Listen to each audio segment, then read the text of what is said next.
Hola, amiguitos de YouTube, ¿cómo dicen que les va? ¿Todo bien? ¿Todo nice? Espero que sí, ahora sí me pinté las dos manos. ¡Yeah! El día de hoy vamos a ver un videito de Mundo Creepy. Vamos a ver 7 cosas misteriosas encontradas en el fondo del mar. Así que ¿están listos? ¿Están preparados? Tráiganse su agua, ¿no? Acá. Tráiganse su mate para los que toman mate. Pónganse a lavar los platos. Pongan a lavar la ropa porque esto está chido. Así que comencemos. El océano es un oscuro abismo lleno de secretos que aún no entendemos.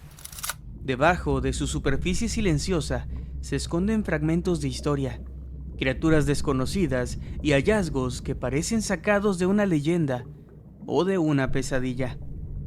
A lo largo del tiempo, navegantes, buzos y científicos han encontrado cosas tan extrañas que hasta hoy, muchas de ellas permanecen sin explicación.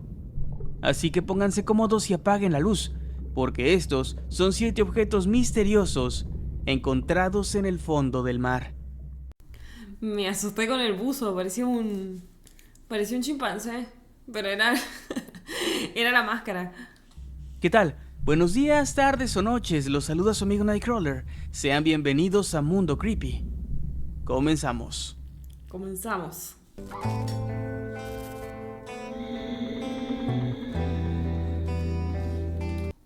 Alguien debería hacer un cumbión con esa intro.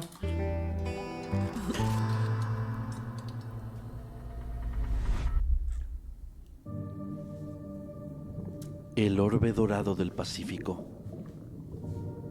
En el año 2023, en las profundidades abisales del Golfo de Alaska, a unos 3.300 metros bajo el mar, un equipo de exploradores se encontró con algo que nadie esperaba. Las cámaras del vehículo robótico Seascape Alaska 5 registraron un objeto brillante y redondeado adherido a un montículo submarino. Aquella forma reluciente destacaba en la penumbra marina. Los científicos, sorprendidos, detuvieron el ROV o vehículo operado remotamente para enfocarlo mejor. Lo que vieron parecía casi orgánico. Parece... Güey, ¿saben? Uy, ya, estos pinches bichos. ¿Saben que acordándome de alergias el otro día me acordé de que hay unos escarabajitos que cuando están chiquitos están como que de un colorcito medio café, pero cuando crecen se ponen medio dorados? Se parece a eso. Se parece a esos escarabajos que de repente se ponen bien dorados. ¡Qué miedo! Globo de color dorado opaco, de superficie suave, con una textura que para ellos parecía algo comparable con la piel. Medía alrededor de unos 10 centímetros de diámetro. Ah, era re grande. Pensé que era muy chiquitito. Pensé que era así. Tipo una cosita de no lo agarramos porque está muy chiquito. ¿Qué es eso? Es un pedazo de cuero. Ugh. Y tenía forma de cúpula, asemejándose extrañamente a una especie de sombrero derretido. Pero lo más inquietante era un pequeño orificio o desgarro cerca de su base, un agujero perfectamente redondeado que sugería que algo podría haber entrado o salido de su interior. El hallazgo dejó perplejos a todos a bordo y a la audiencia en vivo que seguía la transmisión de la expedición a través de internet.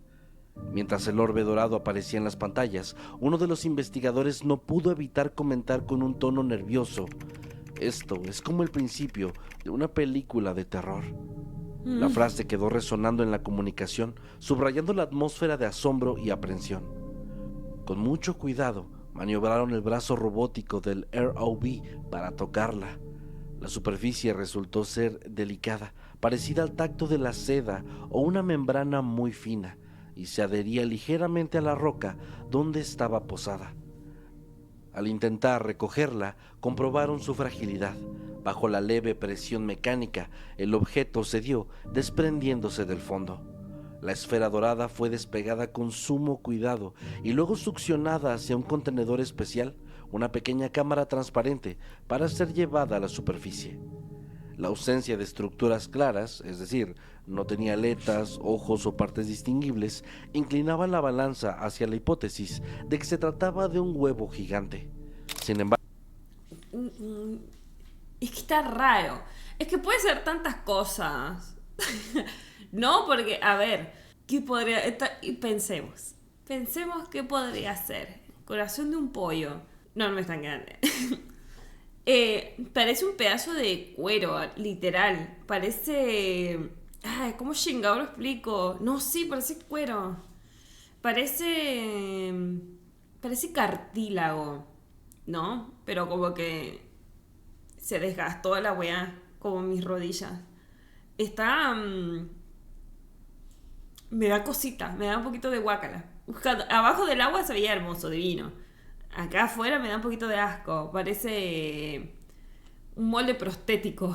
No, parece látex. Eso parece. Algo muy... como muy flexible. Sin embargo, ninguno de los científicos había visto un huevo así antes. Ya al bordo del buque, con el misterioso objeto en las manos enguantadas de los expertos, la incertidumbre creció. Aquel huevo de oro, como fue apodado, no mostró signos inmediatos de vida en su interior. Se sentía blando pero firme, flexible aunque resistente, como si fuera la cubierta de algo. Mientras en el laboratorio flotante se tomaban muestras, Sam Candio, miembro de la NOAA Ocean Exploration, declaró: por mucho que nos humille quedar perplejos ante este hallazgo, es un recordatorio de lo poco que sabemos sobre nuestro propio planeta y cuánto queda por aprender y apreciar del océano. Los científicos planean ahora analizar la genética del objeto en un laboratorio para desentrañar su origen. Las teorías principales apuntan a que podría ser la cubierta de una especie de huevo de alguna especie marina desconocida, o tal vez el resto de una esponja nunca antes clasificada. Es posible que pronto sepamos si se trata simplemente de algún organismo marino, un ser de morfología extraña, del huevo de algún calamar o pez desconocido, o de algo mucho más extraordinario. Ay, amistad, ¿saben que se me hace raro igual que esté ahí y esté esas cosas blanquitas alrededor? ¿Qué serán? No sé, no soy experta ni bióloga marina, así que ni puta idea, ustedes me dirán, pero ustedes son genios. Pero que esté justo ahí es como, parece el mismo material pero hiperpigmentado. ¿No? Tipo, ay, soy tan distinta, voy a teñirme de dorado. Igual se veía dorado debajo del agua, allá afuera no se veía, se veía como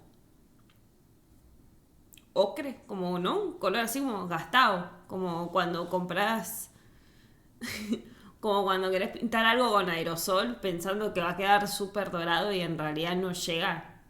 Eso parece cuando sale, tipo que agarraron un pedazo de cuero y lo pintaron con aerosol. Les digo que parece látex. Obviamente no es látex porque si el látex lo metes abajo del agua y pues está pinche vida y tarda 1000 años en descomponerse así. Está raro. ¿Saben qué pensé en un principio? Que era algún tipo como que de telaraña. ¿Por qué? No sé. Habrá... Porque esto tampoco lo sé, ¿no? Arañas acuáticas, tal vez. Pero parecía eso. Parecía una casita. Tal vez se escondían pececitos dentro de eso. Sea cual sea el resultado, la imagen del orbe dorado con su enigmático agujero es bastante intrigante. A fin de cuentas, el océano no nos ha revelado todavía todos sus secretos, y ante hallazgos como este solamente podemos maravillarnos y tal vez estremecernos un poco. Necesito saber qué chingado era. Me quedé con muchas dudas. El cadáver del Suiyomaru. En la madrugada del 25 de abril de 1977, la tripulación del pesquero japonés Suiyomaru faeneaba pacíficamente a unas 30 millas de la costa de Nueva Zelanda, cerca de Christchurch, cuando algo inimaginable quedó atrapado en sus redes. Los marineros sintieron de pronto un peso descomunal y una sacudida inusual debajo de las olas. Al recoger lentamente las redes desde unos 300 metros de profundidad, emergió una figura extraña y gigantesca, un cuerpo inerte que en definitiva no era un pez ni una ballena, no era nada que ellos conocieran. Cuando aquella masa flácida y maloliente se asomó de entre la espuma, muchos dieron un paso atrás. Parecía un monstruo marino, una criatura mitológica con un cuello de 1,5 metros, 4 aletas rojizas y una cola despedazada. Medía cerca de 10 metros de longitud y pesaba aproximadamente 1.8 toneladas, pero estaba en un avanzado estado de descomposición. Su cabeza carecía de ojos y parte de su mandíbula inferior estaba ausente. Emanaba también un hedor insoportable. Ew. Los pescadores, atónitos, llegaron a pensar por la forma de la criatura que quizás habían sacado del abismo el cadáver de un plesiosaurio, un reptil marino Ay, amistad, no. No, amistad. prehistórico que, según la ciencia, se extinguió hace unos 65 millones de años. El capitán, Akira Tanaka, enfrentó entonces un dilema. Sabía que ese cadáver podía arruinar la pesca del día, con su pestilencia y posibles bacterias, pero también comprendía que podía tratarse de un descubrimiento biológico y científico nunca antes visto. Así que después de algunos momentos de discusión, Tanaka decidió finalmente arrojar el cuerpo de vuelta al mar para no estropear la carga comercial de pescado. Sin embargo, antes de deshacerse de él, los marineros actuaron con rapidez y tomaron fotografías de este extraño ser. Midieron sus proporciones como pudieron e incluso recortaron pequeños fragmentos de su tejido, huesos y aletas para preservarlos en salmuera. Apodaron a la criatura cariñosamente como Nessie, en honor al legendario monstruo del lago Ness, conscientes de que acababan de echar por la borda lo que podría ser la única prueba de aquel monstruo marino. Al llegar la noticia, Amistad, ¿cómo no se lo llevaron? ¿Cómo no se lo llevaron? Me lo hubiese llevado. Tipo, vengan a ver qué chingados. Igual es que tenés una de dos. Que te digan, wow, mira lo que descubriste, ¿no? Tipo, esto es único y irrepetible en la vida. O que te digan, esto es un animal que vemos todos los días. Y nada, te cagaste porque te llevaste un animal podrido.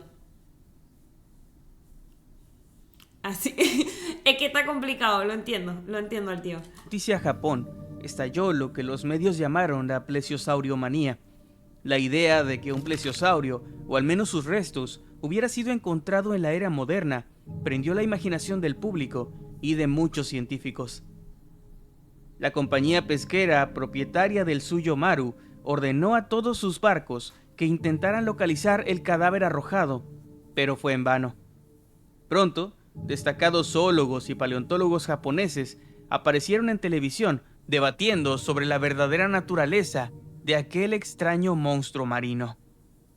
Yoshinori Maizumi, del Museo Nacional de Ciencias de Tokio, declaró después de ver las fotos de la criatura que no parecía un pez ni un mamífero, sino casi con certeza un reptil marino gigante. Tokio Shikama, profesor de la Universidad de Yokohama, coincidió en que las fotografías mostraban algo muy parecido a un plesiosaurio. Con estas opiniones respetables, la teoría de que un dinosaurio marino había emergido frente a Nueva Zelanda cobró aún más fuerza. En julio de 1977 se organizó una rueda de prensa para anunciar formalmente este hallazgo al mundo, pese a que los análisis de los tejidos aún no estaban listos. Los periódicos y los noticieros hablaban todo el tiempo sobre este descubrimiento, y también se llegaron a producir todo tipo de recuerdos, desde camisetas hasta maquetas, celebrando la posibilidad de que Nessie hubiera tenido un primo en el Pacífico. Amistad, ay, cuando se adelantan, cagan. Cuando se adelantan, vamos a ver lo que dicen. Porque todos están como, sí, plesiosaurio, pero ¿es o no es? Sin embargo, fuera de Japón, muchos expertos recibieron esta noticia con más escepticismo. Biólogos marinos occidentales señalaron que no era la primera vez que un cadáver marino extraño se confundía con criaturas prehistóricas. De hecho, científicos en Nueva Zelanda y Europa advirtieron que los tiburones peregrino al descomponerse pierden rápidamente la parte inferior de la cabeza, las branquias y las aletas dorsales y caudales, adquiriendo así una silueta alargada que recuerda a la de un plesiosaurio. La especulación desbocada necesitaba ser confrontada con datos reales. Afortunadamente, los fragmentos de tejido y fibras que los marineros habían recogido del cadáver brindaron la clave. Varios laboratorios en Japón realizaron análisis bioquímicos avanzados, incluyendo cromatografía de aminoácidos, para comparar aquella carne putrefacta con especies conocidas. El veredicto científico finalmente llegó el 25 de julio de 1977. Los restos pertenecían sin duda alguna a un tiburón peregrino en descomposición. La criatura, por terrorífica que pareciera, no era un monstruo del Mesozoico, sino el cadáver hinchado de uno de los peces más grandes del mar actual. Las pruebas revelaron la presencia de la astoidina, una proteína propia del cartílago del tiburón, y la ausencia de estructuras óseas que deberían existir en un reptil. A pesar de la contundencia de las pruebas, la leyenda del plesiosaurio moderno persistió en ciertos círculos. En Japón, la euforia tardó en calmarse, e incluso el gobierno emitió en noviembre del 77 un sello postal conmemorativo del supuesto plesiosaurio, celebrando el hallazgo. Algunos entusiastas de lo paranormal insinuaron un encubrimiento científico. Con el tiempo... Estoy chingado. Oh, güey. Mira, hay cierto grupo humano que me cagan. Esto que dicen, no sé, nos ocultan cosas. ¿Para qué te van a querer? ¿Para qué van a querer ocultarte eso? Por Dios. Sin embargo, la explicación del tiburón peregrino fue aceptada ampliamente por la comunidad académica.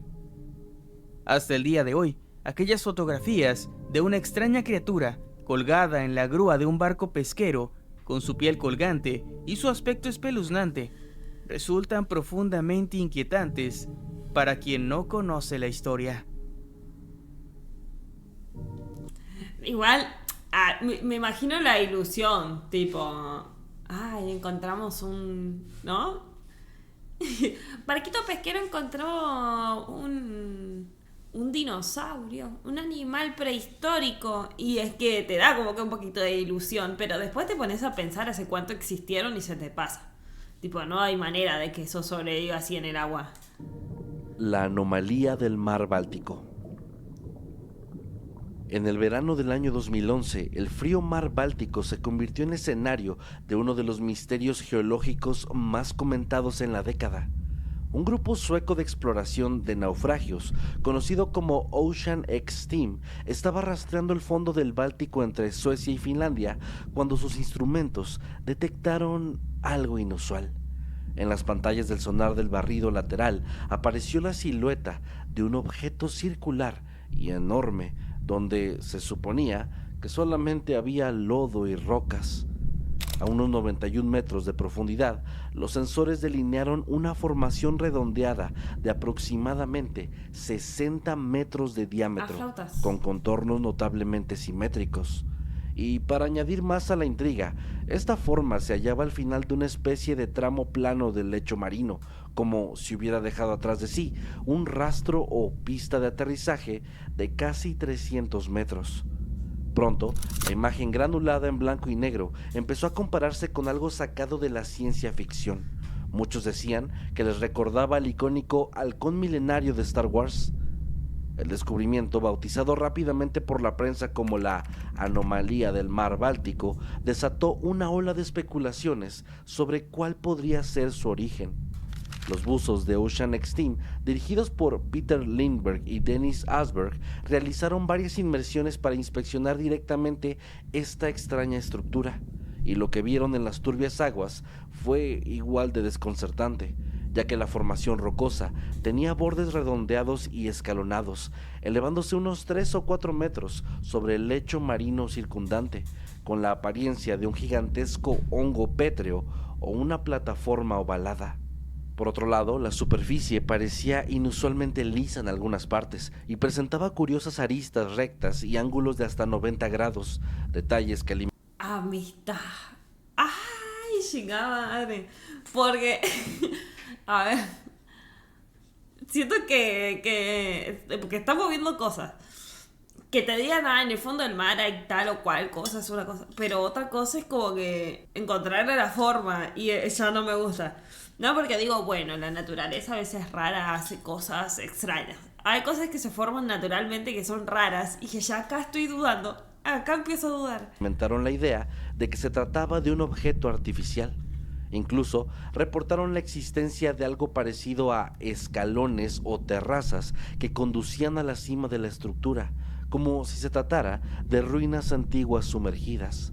Y para añadir un tinte más misterioso, el equipo afirmó que al aproximarse a la anomalía, sus equipos eléctricos comenzaron a fallar. Cámaras, teléfonos satelitales y hasta el sistema de sonar sufrieron interferencias inexplicables, obligándolos a mantener cierta distancia. En poco tiempo, las redes sociales se llenaron de teorías. Unas proponían que podría ser uno de los famosos platillos voladores nazis que había estado hundido, recordando que durante la Segunda Guerra Mundial el Báltico fue un sitio de operaciones navales. Otros sugerían un artefacto de origen extraterrestre, una especie de nave alienígena que miles de años atrás pudo haber caído en el mar y que quedó sepultada en sedimentos. También hubo quienes pensaron en construcciones humanas de una era glacial. Conforme la fiebre mediática crecía, los científicos del mundo comenzaron a expresar cautela. Geólogos marinos señalaron que el fondo báltico ha sido moldeado por glaciaciones sucesivas y no sería sorprendente encontrar formaciones rocosas que fueran producto de procesos naturales, por más curiosas que parezcan. Ya, y una escalera.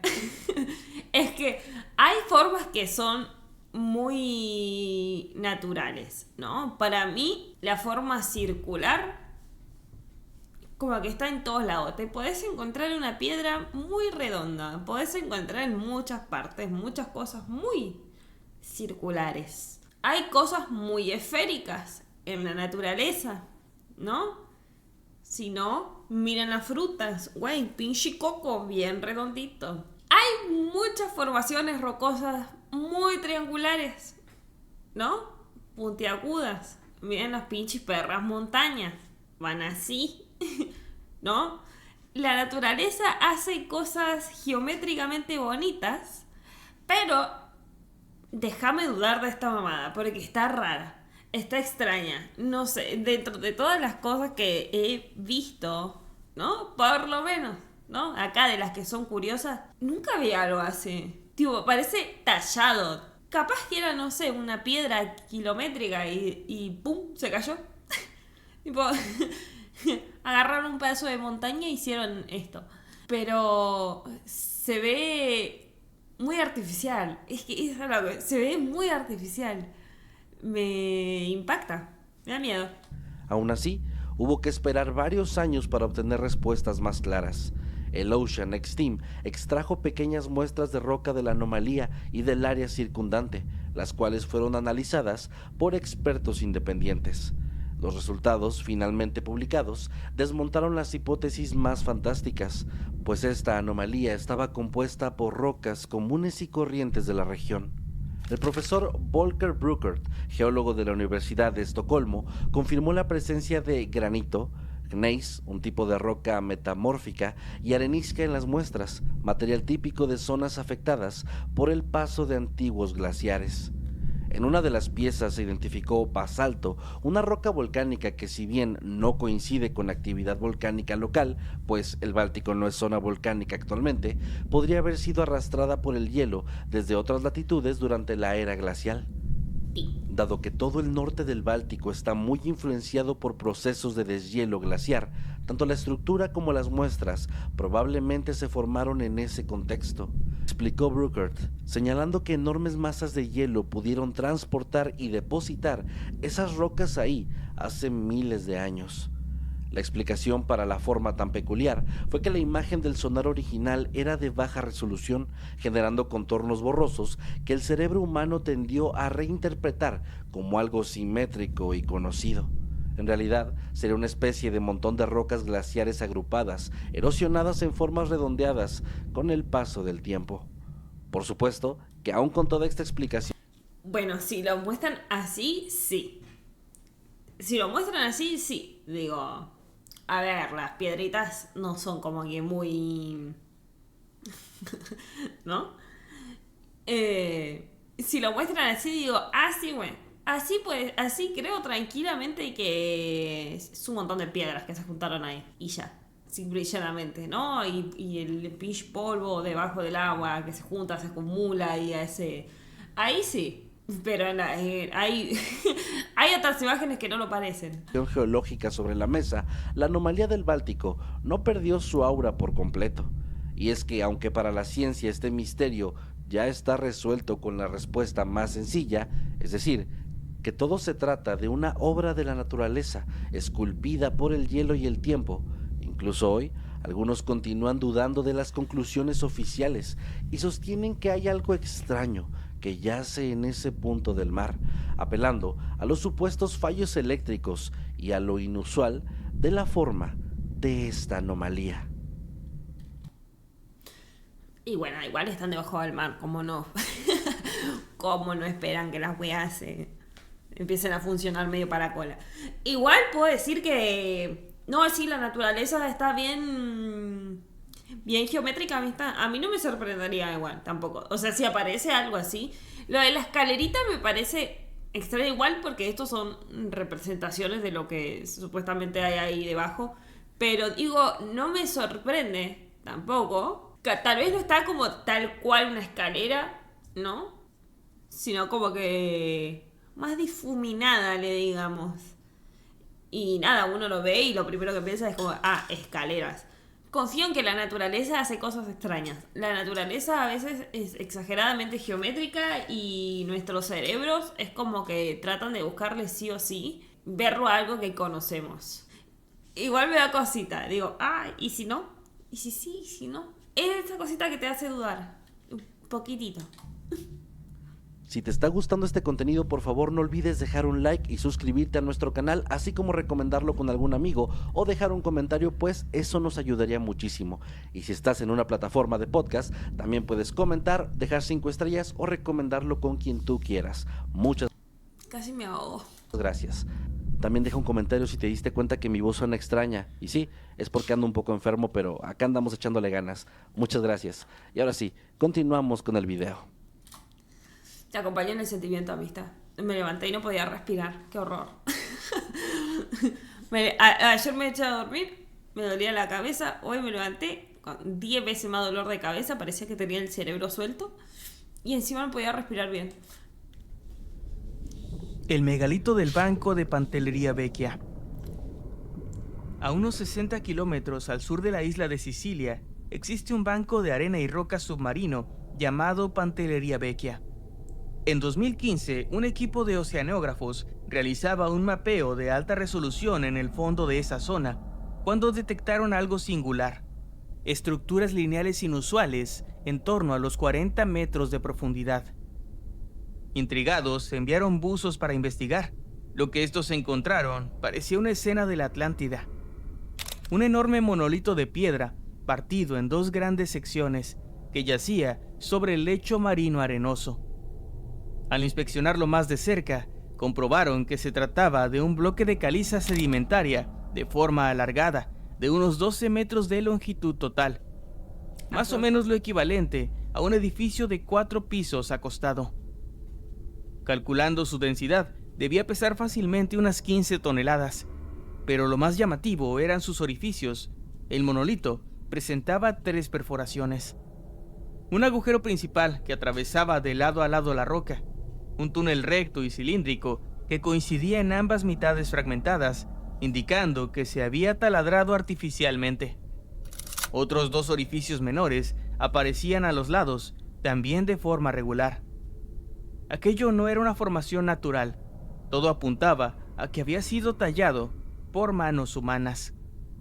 Los científicos, liderados por el oceanógrafo Emanuel Lodolo y el geofísico Zvi Ben Abraham, quedaron perplejos ante este descubrimiento. Había muchas preguntas en el aire.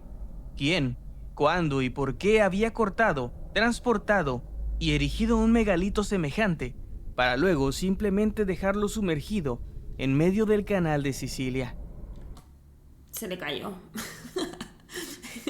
Suena eso de... ¡Ay! Se me cayó. Anda a buscarlo allá abajo. Ahí quedó, pobre. Imagínate estar un chingo de tiempo haciéndole un huequito a semejante piedrota, ¿no? Y que se te caiga en el medio del mar. Tipo, capaz que lo estaban transportando con un vergo de barcos y ahí... y cayó. Las primeras pistas vinieron de la propia naturaleza del sitio. Hoy, ese monolito está bajo 40 metros de agua, pero no siempre fue así. Según datos geológicos, hacia el final de la última glaciación, hace unos 9.500 a 10.000 años, el nivel del mar era mucho más bajo. De hecho, las tierras que hoy conforman Pantelleria Vecchia emergían como islas o bancos costeros en medio del Mediterráneo. Es decir, en la época del Mesolítico temprano, ese monolito había estado en tierra firme, en una costa, quizás frecuentada por grupos humanos de cazadores o recolectores. Claro, pasa que, a mí me sorprende cómo la gente dice, ¿no? Porque está bien, es un pedazo de piedra gigante. Pesa un chingo, un montón, muchísimo, demasiado. Pero, güey, hace mucho tiempo atrás, hace muchísimo tiempo atrás, la gente no tenía las comodidades que tenemos en la actualidad. Hoy día te pones a pensar y decís, ay, ¿yo para qué voy a andar picando una piedra, haciéndole un agujero de lado a lado? Y bueno, porque tenemos cosas que hacer, porque si no chambeamos nos morimos de hambre, ¿no? En esa época también, pero con que unos cuantos parientes hagan las cosas, uno vive chile de cojones, ¿no? Pero capaz que era persona con mucho tiempo libre. Y había esa gente, boludo, existía esa gente que estaba al pedo. Sin más. No hay como otra explicación. Si hoy día, con todas las cosas que uno tiene que hacer, hay gente al pedo, imagínense en esa época. Uno estaba al pedo, ¿no? Y capaz que ya le dio de comer a sus vacas, sus cabras, ya hizo todas sus obligaciones del día y su único entretenimiento, porque no tenían celular, no tenían computadora, no había internet, no había ni libro habrán tenido. Se iban allá a picar piedra. Listo. Les juro que así sucedía. No sé por qué la gente quiere dar como que explicación alienígena a todo. Tipo, había gente que estaba realmente al pedo. Y no lo digo como algo malo, sino porque cada quien con su tiempo, ¿no? Si yo pudiese estar al pedo más tiempo, lo estaría. Y estaría feliz. Y haría cosas para que me recuerden. Así, enterraría palitos. No, porque se degradan rápido. Piedras. Pintaría piedras. Con el deshielo global, el mar ascendió tragándose esas tierras hacia el año 7000 a.C., dejando el monolito en su ubicación actual. Por tanto, cualquier intervención humana en ese objeto tuvo que ocurrir antes de que las aguas lo cubrieran, probablemente alrededor de unos 10.000 años atrás. La mera antigüedad estimada convirtió a este monolito en una pieza bastante intrigante. Hasta entonces, la visión convencional era que las sociedades mesolíticas del Mediterráneo eran relativamente simples y no habían comprendido construcciones monumentales. Pero aquí estaba la evidencia de un trabajo sofisticado para tallar un bloque de 12 metros de largo y seccionarlo. Lodolo y sus colegas, tras publicar su descubrimiento, especularon que este objeto podría haber servido como una señal náutica, un antiguo faro costero o marca de navegación, dado que los astrolabios o dispositivos similares se inventaron milenios después. Los arqueólogos subacuáticos comparan este hallazgo con el de Stonehenge por la importancia que tiene en reescribir lo que sabemos de estas sociedades. Si humanos de hace 9.000 o 10.000 años tuvieron la capacidad de manipular piedras tan grandes, significa que poseían habilidades técnicas más avanzadas de lo que suponíamos para su época, o al menos... Yo siento que sí. Yo siento que se tiende a subestimar al humano de hace mucho tiempo, ¿no? La vida primitiva. Como que... ¿Qué van a hacer esto? Es que no sé qué piensan, que no... Para mí eso es como un hobby, tipo, ay, nos juntemos todos los muchachos a hacer un hueco acá en esta cosa. ¿No? Encontré una piedra gigante, chicos, vamos a picarla y hacer un hueco de lado a lado. Era su hobby, güey. Es como ir a jugar al fútbol hoy día. No entiendo por qué subestiman tanto al humano de antes. Tipo, miren a dónde llegamos, gente. Miren a dónde llegamos. Muchos de ustedes están viendo esto en un cuadrado que emite luz, ¿verdad? Y sonido, un celular. Y acá estamos. Y siento que decir, ay, no pudieron haber agarrado una piedra y hacerle un hueco. ¿Por qué no? Es que Hasta me enoja. ¿Por qué no? O sea, ¿por qué no pudieron haber agarrado una... Capaz que había 3, 4 que estaban en sintonía para picar piedra. ¿Por qué no podrían? En esa región. Algunas personas han relacionado este hallazgo con la mítica ciudad de la Atlántida, dada la edad y el tamaño de la estructura. Con equipos modernos, el monolito ha sido cartografiado y fotografiado, pero recuperarlo sería complejo y muy costoso. Así que por ahora, descansa rodeado de peces y algas, ofreciendo un escondite para pequeñas criaturas marinas. Y quién sabe cuántos otros objetos similares, construcciones o hasta ciudades enteras, estén por ahí sumergidas en el fondo del mar, sin que nosotros lo sepamos. Las esferas metálicas en Papúa Nueva Guinea. En otro caso digno de ciencia ficción, en junio del año 2023, una expedición científica salió en busca de los restos de un visitante interestelar caído en el océano. La historia comienza en la madrugada del 8 de enero del año 2014, cuando un meteoro incandescente surcó el cielo sobre la isla de Manus, en Papúa Nueva Guinea, y se desintegró sobre el mar de Bismarck.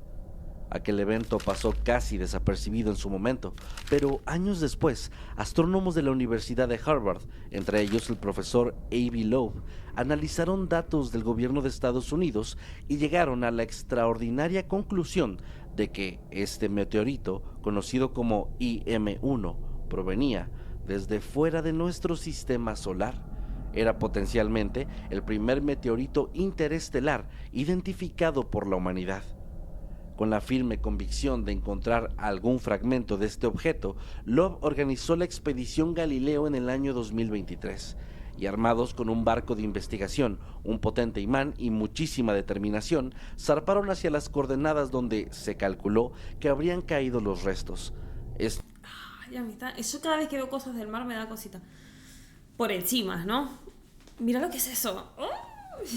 Imagínate perderte ahí, el piso en medio de la nada. Esto es aproximadamente a unos 85 kilómetros al norte de Papúa Nueva Guinea, en el fondo del Pacífico Sur. Este reto era monumental. Imaginar la extensión del océano y pretender hallar diminutos vestigios de un meteorito suena simplemente a una locura. Pero esta expedición contó con modelos de dispersión y datos de radares militares para acotar la zona de búsqueda, una franja de unos pocos kilómetros cuadrados bajo el mar. Y así, durante 2 semanas, los científicos arrastraron su imán especial por el fondo, a unos 2000 metros de profundidad, esperando poder recoger cualquier partícula metálica proveniente del espacio. Y finalmente, el 20 de junio de 2023, al revisar el contenido pegado al imán, detectaron pequeñas motas brillantes. Al observarlas con un microscopio, ahí estaban, unas pequeñas esferas metálicas, muchas de ellas con un diámetro inferior a medio milímetro, de color dorado oscuro y una superficie pulida. En total, se recuperaron cerca de 50 esférulas metálicas del tamaño de granos de arena. Ay, no les da ganas. No les da ganas de... Parece Choco Crispy. Me da ganas de mascarlo. Siento que es crujiente por fuera y blandito por dentro. Algunas parecían contener esferas más pequeñas en su interior, como muñecas rusas microscópicas, probablemente formadas por la fusión de gotitas de metal que después se solidificaron atrapando otras dentro. Estos minúsculos perdigones metálicos serían, hasta donde sabemos, los fragmentos de un objeto interestelar que han sido rescatados del océano. La emoción de los investigadores tras esto era palpable. Loeb describió el momento en el que el primer miembro del equipo anunció el hallazgo en una de las esférulas. Fue como encontrar una hormiga en la cocina. Cuando encuentras una, sabes que debe haber muchas más. Y efectivamente, aparecieron muchas en esa misma muestra. Rápidamente llevaron a una de las esferas al analizador de fluorescencia de rayos X para determinar su composición química, y el resultado aumentó el misterio, pues las esférulas estaban compuestas predominantemente de hierro, con un aproximado de 8% de silicio, 4% de magnesio y 2% de titanio, prácticamente sin ningún rastro de níquel. Esta combinación, para que puedan entender todos, es altamente anómala.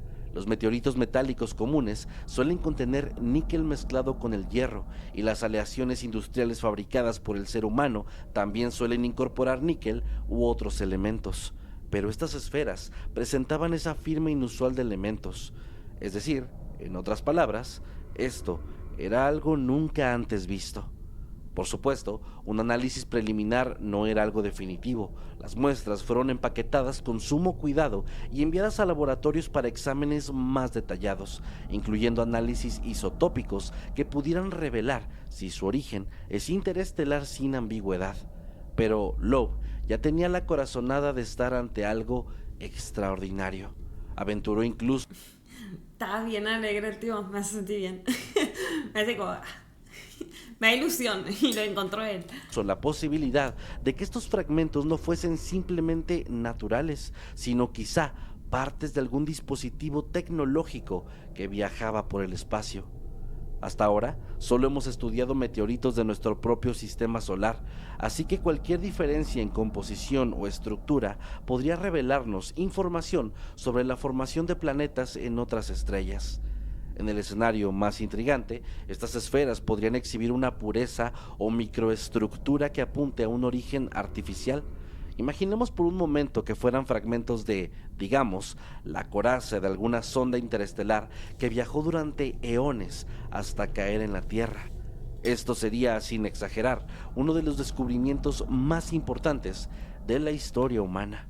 La clave es encontrar una pieza macroscópica del objeto original que haya sobrevivido al impacto, lo suficientemente grande como para identificar si es simplemente roca o alguna especie de aparato tecnológico. Claro. Miedo igual, ¿no? Tipo, suena chido.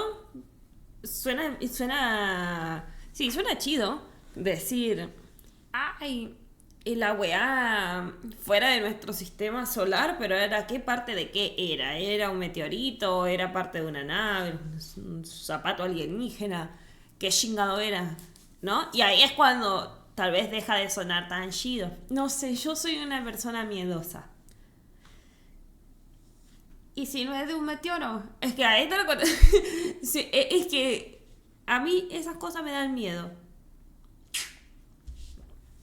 Que no sea algo que acá, un pedazo de piedra nomás flotando en el pinche espacio, sino que sea artificial. Ay, eso sí me da un chingo de miedo. Que sea artificial me da un chingo de miedo, ¿no? Y miren si revisando y revisando encuentran otra cosa. Tipo, algún tipo de estructura que ellos den a pensar, tipo, bueno, entonces no fue un pedazo de roca. Fue, qué sé yo, se le despegó un pedazo de metal a una nave. Ay, no, sácate. Explotó la nave y esa mamada llegó hasta acá. Bimini Road.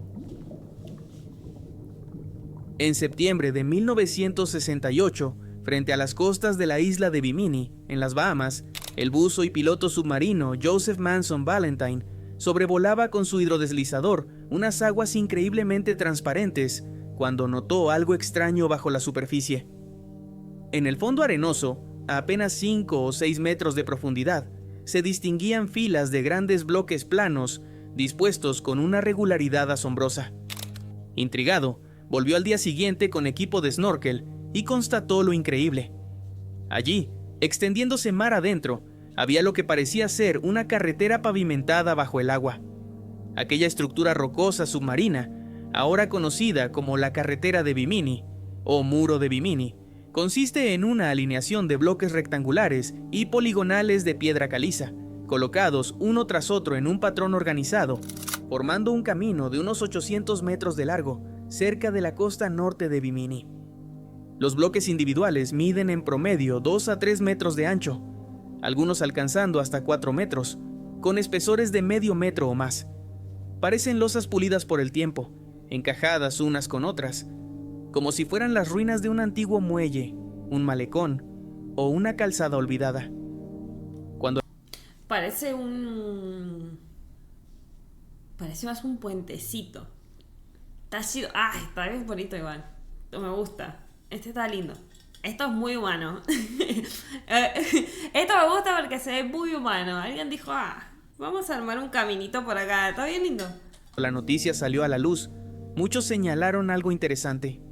Décadas antes, en 1938, el célebre psíquico estadounidense Edgar Cayce había lanzado una de sus enigmáticas profecías. Una porción de los templos de la Atlántida surgirá de debajo de las aguas cerca de Bimini, en 1968 o 1969. Cayce, conocido como el profeta durmiente, afirmaba entrar en trance y obtener visiones de civilizaciones antiguas. Sus seguidores habían esperado pacientemente la fecha señalada, y para ellos, el hallazgo de la carretera de Bimini fue nada menos que la confirmación de aquella predicción. Según esta interpretación esotérica, aquellas piedras sumergidas serían los restos de la Atlántida, la legendaria isla continente que, según Platón, desapareció bajo el mar en una sola noche. La coincidencia temporal, descubierta justo en 1968, avivó el aura de misterio y convirtió a Bimini en lugar de peregrinación para exploradores de lo desconocido. Desde su descubrimiento, ha sido objeto de intenso estudio y debate entre científicos y entusiastas. Geólogos y arqueólogos submarinos han buceado repetidamente en la zona, mapeando no solo la calzada principal, sino también dos formaciones paralelas más pequeñas, ubicadas más cerca de la costa. Estas alineaciones secundarias, de unos 50 a 60 metros de largo cada una, están compuestas por bloques más pequeños, 1 a 2 metros, y se ubican a unos metros de profundidad similar, lo que sugiere que podrían formar parte del mismo complejo estructural. Los bloques de la carretera principal presentan bordes redondeados por la erosión, cubiertos de algas y corales. Algunos encajan entre sí con ángulos casi rectos, mientras que otros están ligeramente separados, con arena rellenando las juntas. La impresión a simple vista es ciertamente la de un camino empedrado. Sí. Las primeras hipótesis apuntaban a una construcción humana, quizá real. Eso iba a decir. ¿Saben qué parece? Un muellecito. Y si querían hacer un muelle, pero se lo llevó el agua. Puede ser. Puede ser. Realizada por alguna cultura precolombina desconocida, o incluso por navegantes del viejo mundo mucho antes de Colón. Sin embargo, la explicación científica apunta a la piedra caliza de Bimini, que es un tipo de roca que se forma en las playas cuando la arena y pedacitos de conchas, que tienen mucho calcio, se van pegando y endureciendo con el tiempo, como si el mar y el sol las cementaran de forma natural. A esa roca se le llama beach rock, roca de playa. A veces, esta roca se agrieta sola de manera muy ordenada, con líneas rectas que se cruzan, formando figuras como cuadrados o rectángulos. Por eso, parece que alguien cortó y acomodó los bloques, pero en realidad es un trabajo de la naturaleza. Después, el mar y las corrientes pueden mover o descubrir esos bloques, haciendo que se vean como un camino o un piso hecho por personas.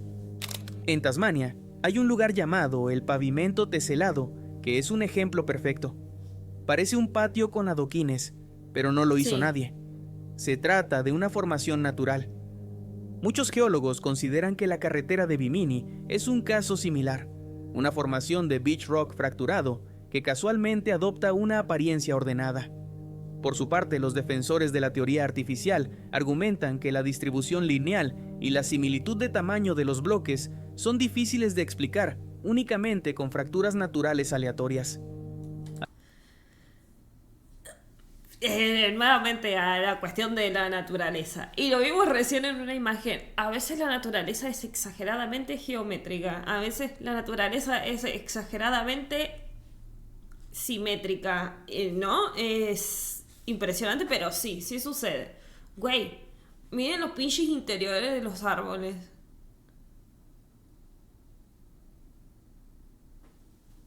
A veces no parece pinche natural. Es que a veces así sucede. La naturaleza a veces dice, güey, una gana de romper todo este lugar así, resquebrajarlo todo. Y después la misma naturaleza dice una gana de hacer una línea recta acá. partir esto exactamente a la mitad, pasa, sucede. No me sorprende para nada. Igual al principio también pensé que era una cuestión tipo... Tal vez quisieron hacer un muellecito y se lo llevó el agua puesto. Pero ahora al ver otros ejemplos de cómo se parte así ese tipo de roca, digo, ay, bueno, sí, puede ser también.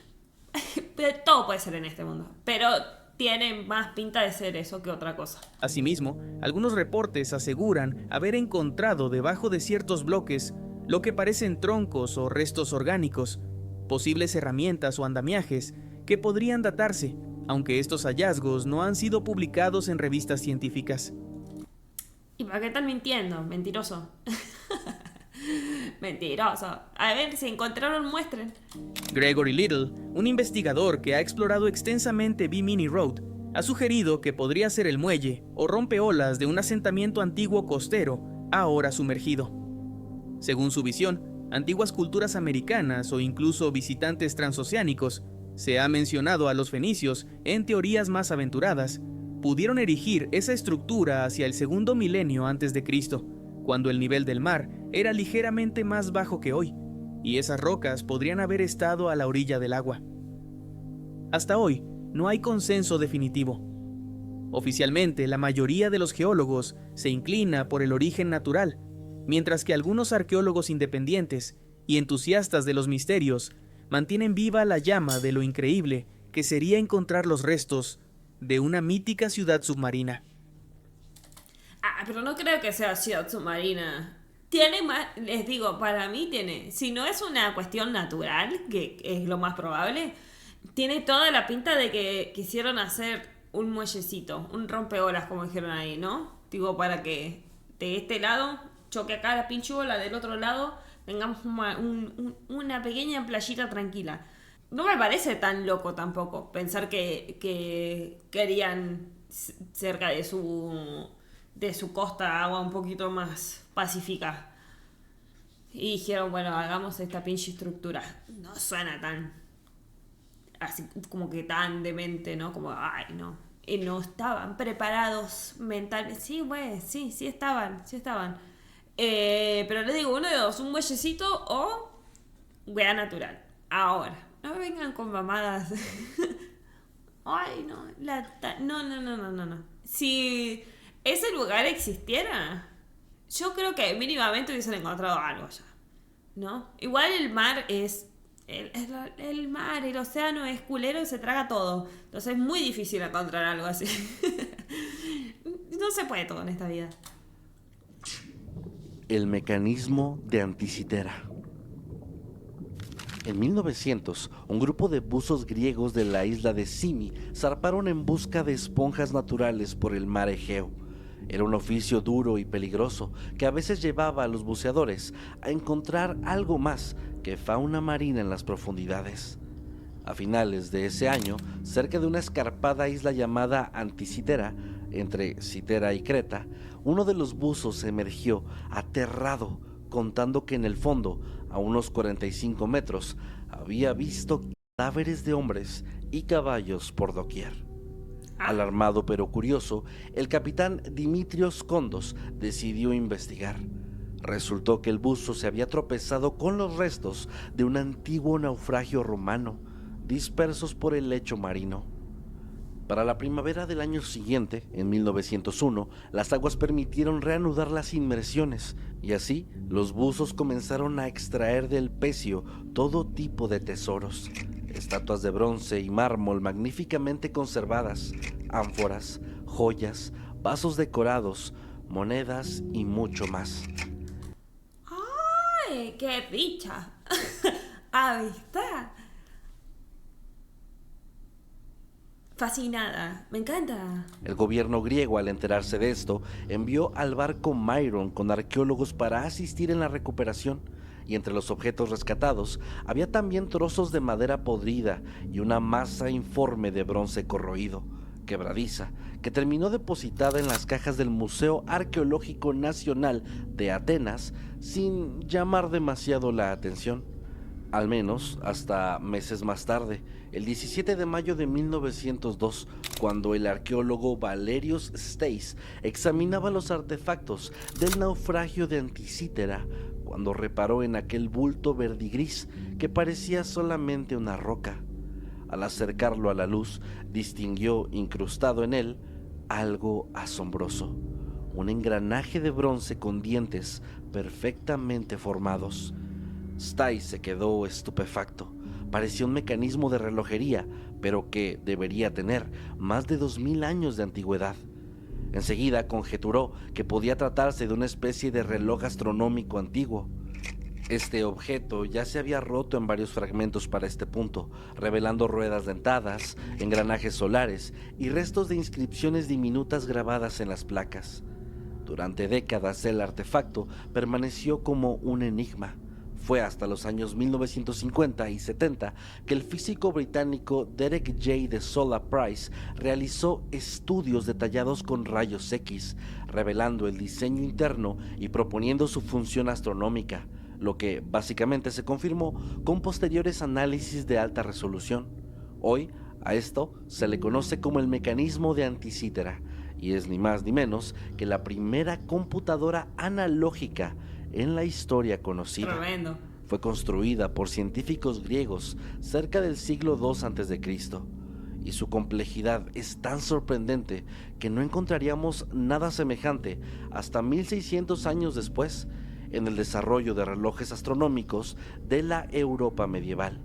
El mecanismo en sí estaba alojado en una caja de madera del tamaño de una caja de zapatos, unos 34 centímetros por 18 por 9. Dentro, un sistema increíblemente intrincado de al menos 30 ruedas dentadas de bronce se engranaba para reproducir movimientos astronómicos. Los fragmentos encontrados suman 82 piezas, aunque de estas solamente 7 contienen partes mecánicas o inscripciones legibles. La rueda mayor, de 14 centímetros de diámetro y con 223 dientes, probablemente representaba el ciclo de las Metón, un periodo de 19 años, tras el cual las fases de la luna se repiten en las mismas fechas. Con un juego de manecillas, escalas y diales, hoy reconstruidos virtualmente, el mecanismo permitía predecir las posiciones del Sol y de la Luna en el zodiaco, las fases lunares y los eclipses solares y lunares con una precisión notable. Incluso, Amistad. ¡Ay, chingada madre! Maldito perro genio. Díganme que esto no da miedo. Vieron que yo digo, subestiman al humano del pasado. Mirá lo que hacían, chingada madre. Mirá lo que hacían. Así, choqueada. Choqueada, amistad. Flautas. Me impresiona muchísimo. Me da miedo. Me da miedo, ¿no? Es que son de esas personas que es una entre una cantidad infinita de humanos que se animó a hacer eso, ¿no? Es una locura. tenía un indicador para fechas de eventos deportivos, pues marcaba las fechas de los principales juegos panhelénicos, incluyendo las Olimpiadas antiguas, en un ciclo de 4 años. Es decir, combinaba un calendario civil, uno astronómico y uno ritual en un solo aparato. La asombrosa sofisticación del mecanismo de Anticítera cambió nuestra comprensión de la ingeniería antigua, pues antes de su descubrimiento nadie imaginaba que los griegos helenísticos hubiesen alcanzado tal nivel de habilidad en mecánica de precisión. Sin embargo, textos clásicos ofrecían ya algunas pistas, pues Cicerón, escribiendo en el siglo I a.C., mencionó que Arquímedes y otros sabios construyeron esferas que mostraban el movimiento del cielo. Tras Anticítera, esas referencias cobraron más sentido, y de hecho, se cree que este dispositivo pudo haber sido obra de la escuela de Poseidonia en Rodas, quizá incluso diseñado por el astrónomo Hiparco o algún artesano de esa misma línea, y que iba a bordo de un barco romano para ser llevado hacia Roma, posiblemente como botín de guerra o el encargo para un noble. El naufragio, datado cerca del 70 o 60 a.C., truncó su viaje, hundiéndolo junto con sus estatuas y riquezas, y ahí permaneció por casi 2000 años hasta que fue encontrado. Qué Las amistad. inscripciones descifradas parecen ser una especie de manual de instrucciones abreviado, explicando qué muestra cada dial. Esto indica que los usuarios podían leer la fecha de los próximos eclipses, la fase lunar en una fecha dada y saber en qué año habría Juegos Olímpicos, todo tan solo girando unas manivelas. En efecto, era una máquina astronómica, un prodigio de miniaturización con funciones similares a un planetario de escritorio. En 2005, tomografías en 3D muy precisas desvelaron incluso caracteres antes invisibles y permitieron recreaciones modernas todavía más fieles. Hoy, expertos han construido réplicas funcionales. Al girar la manivela, se mueven las agujas que indican la posición del Sol y la Luna en el firmamento. Las fases lunares cambian en un disco bicolor y por detrás se desplazan indicadores para eclipses y calendarios. Cada engranaje tiene un número específico de dientes para lograr la relación matemática deseada. Por ejemplo, 223 dientes contra 54 en otro engranaje implementan el ciclo de Saros. Uno no puede sino maravillarse de la pericia de aquellos relojeros en la antigüedad. Amistad. Es que, ¿cómo no? ¡Oh! Chingada madre. ¡Ah! Impactadísima. Es que impactadísima. Es que les digo, mucha gente cree que la gente en el pasado era tonta. Tipo, ay, esta gente. ¿Y qué hacían? Mataban cabras. Amistad, mira esto. Ay, estoy choqueada, boludo. Es que les digo que la persona que hizo esto es de esas de una en infinitos humanos. Cuando suceda alguien que esté tan avanzado, chingada madre, ni vamos a estar vivos para eso. Es que es de esos intelectos únicos. Es impresionante, boludo. Me dejó total y completamente choqueada. Y quizás lo más interesante es que la mera existencia de este artefacto plantea varias preguntas. ¿Cuántos otros inventos similares se perdieron con el tiempo? ¿Qué Claro. mente brillante lo concibió? ¿Y cómo se transmitió ese conocimiento? Tristemente, no conocemos por ahora otro ejemplar. Quizás la mayoría fueron destruidos o se perdieron con el tiempo. Los fragmentos del mecanismo hoy se exhiben en una vitrina en el Museo de Atenas. Es, a la vez, un objeto de ciencia y un misterio profundo, casi tanto como el mar mismo. Tremendo. Gracias por suscribirte, dejar tu like y seguirnos en redes sociales. Ojalá que hayas disfrutado de estos misterios marítimos. Sin más que decir, me despido. Yo soy Maskedman. Nos vemos después. Bye bye. Amistad. Amistad. Choqueada. Ay, ese último, maldita sea, me fascina. ¡Me fascina! El mar es muy extraño, ¿no les parece? El mar es muy... Es que se traga muchas cosas el mar. El mar es un cementerio, ¿no? Si vas y... puede haber mucha gente investigando, pero solo si el mar quiere te demuestra qué hay. Si no, no lo encontrás nunca en tu vida. Es impresionante. Impresionante. Ay, amistad. Ese último me pareció una locura. Sigo... Estoy ebria de asombro. No... ya no me puedo concentrar. Ya no puedo decir más nada. Amistad. Divino. Qué buen video, puta madre. 10 de 10. ¿Sí o no? ¿Sí o no? Divino. Me voy. No siento las pompis. Ahí está. Qué pinche miedo el mar. ¿No les parece? A mí me da muchísimo miedo el mar. Lo bueno es que no salió como que nada extraño, tipo ningún animal extraño. Voy a buscar lo de de este orbe dorado, ¿no? A ver qué chingados. Si alguien dice por ahí como que, no, esto en realidad es un pedazo de cuero de vaca que se quedó ahí. Hasta allá al fondo quedó el cuero de vaca. O a ver qué chingado es. Porque ese sí estaba muy extraño. Estaba muy extraño y me generó muchas dudas. No sé si en los comentarios habrá como que algo así, pero creo que no. cuestión. Porque no, en este top no hubieron como que animales extraños, ¿no? Uno cuando piensa en el mar piensa como que, ay, vamos a encontrar un animal nunca antes visto, pero no pasó. Lo único misterioso fue ese pobre tiburón. Ese pobre tiburoncito. Que al final no era un animal prehistórico, sino nomás un tiburón que, nada, se destrozó todo y justamente dio a parecer que parecía un animal prehistórico. Pero el del orbe sí me genera un chingo de curiosidad. Tarea para todos nosotros. Pero ahora sí, nos vemos, amiguitos de YouTube. Hasta la próxima. Se me cuidan, se me portan bien y... en shock. En shock, choqueada. Me siento estúpida ahora. Me siento estúpida porque hubo gente en el pasado que estaba demasiado iluminada. En la actualidad también, pero que sea del pasado me sorprende más. Nos vemos. Cuídense. Bye. Muchas gracias a los miembros del canal. Son Quesi Fantásticos. Si el video te gustó, dale a like y compártelo con tus amigos. Si no,